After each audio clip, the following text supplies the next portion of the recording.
Mabel Jones was woken by a sudden quiet. She sat upright. What wasn't that noise? She wondered.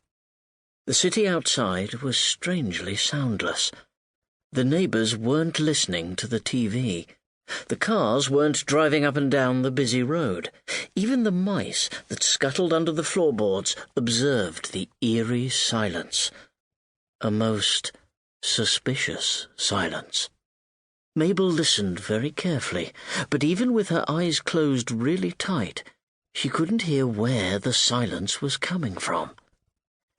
Little did she know that the source of the silence was squeezing through the cat flap with a cutlass in its teeth, tiptoeing through the lounge, leaving wet paw prints on the carpet, creeping up the stairs, pausing for a second to shudder in fear at a photograph of Mabel's great-grandmother, crouching outside Mabel's room with a large, specially designed child-sized sack, and at that very moment pushing open her bedroom door, ready to— Stop!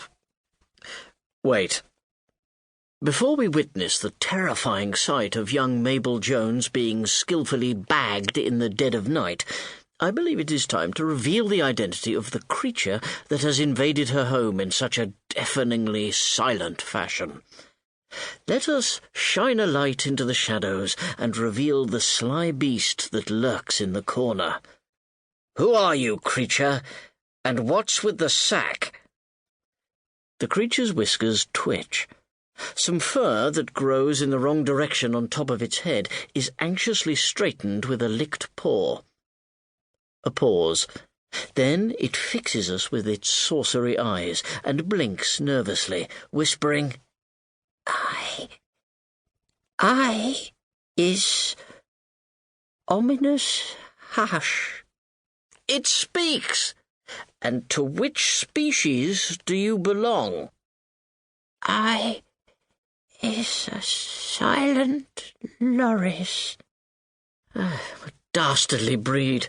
Quiet as a peanut and sneaky as a woodlouse in a jar of raisins.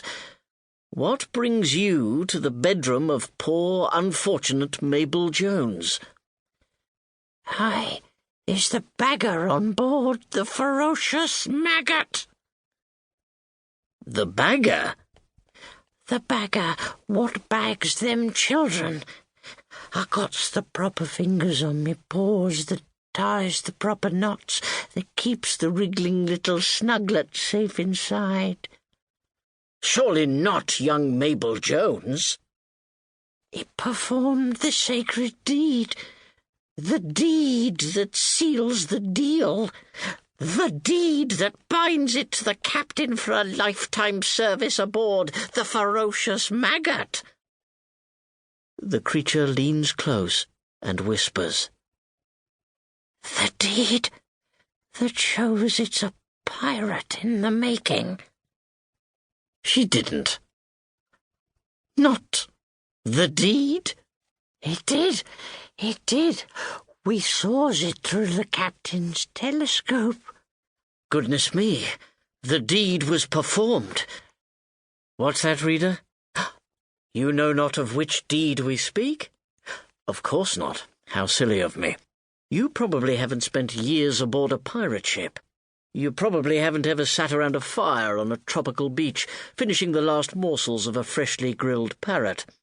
Then, after the rum has run dry, heard the talk turn to whispered tales of the unfortunate children recruited to piracy after unknowingly performing the deed. So, let me take you back an hour to the deck of the pirate ship, the Feroshus Maggot, on which stands one Captain Idryss Ebenezer Split. Split is a wolf. A wolf with a pirate hat and a false leg carved from a human thigh bone. He has a rusty cutlass hanging from his belt and a loaded pistol hidden in his underpants, with no fear of the consequences. His left eye has long since been lost, burnt from his skull by a stray firework. His right eye is pressed to the end of a telescope. The telescope is focused on a strange hole in the thick fog that envelops the Feroshus Maggot. a hole through which he observes a different world from the one he knows. A human world. A world where young Mabel Jones is about to perform the deed, the ceremonial picking of Mabel Jones's nose by Mabel Jones's nose-picking finger. Has it been eaten yet? The crew ask eagerly. Is the deed complete? Not yet, lads. Not yet. Mabel's fate is to be decided by the final destination of the bogey currently sitting on her finger.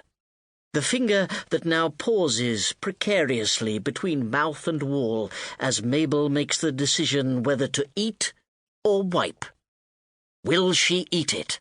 Finally, she makes the decision. The very same decision that any person believing they were unobserved would make.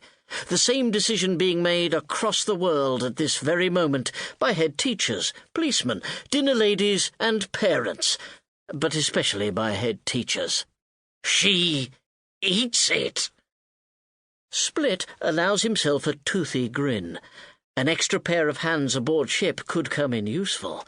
At the very least, the child might fetch a modest sum at the next port. He turns to Ominous Hush and claps the Loris on the back, laughing wickedly.